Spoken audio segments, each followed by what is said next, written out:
কোটা সংস্কার আন্দোলনে দেশব্যাপী শিক্ষার্থীদের ওপর হামলা, হত্যা, নির্যাতনে জোরদার হয়েছে আন্দোলন।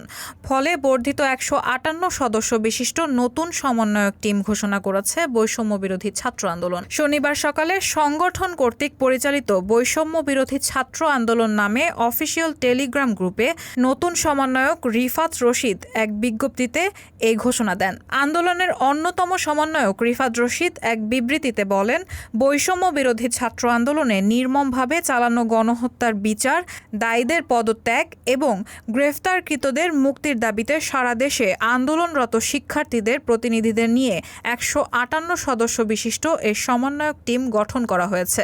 হালনাগাদ তালিকায় ৪৯ জন সমন্বয়ক ও ১০৯ জন সহ সমন্বয়ক আছেন। বিবৃতিতে বলা হয়েছে, সারা দেশের বিভিন্ন প্রতিষ্ঠানের সমন্বয়কদের নিয়ে এই দলকে সম্প্রসারিত করা হবে।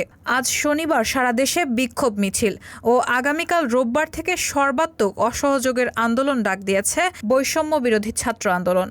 গতকাল বৈষম্য বিরোধী ছাত্র আন্দোলনের ডাকা গণমিছিলকে কেন্দ্র করে ঢাকাসহ বিভিন্ন স্থানে সংঘর্ষ, ভাঙচুর, সংঘাত ও অগ্নিসংযোগের ঘটনা ঘটেছে।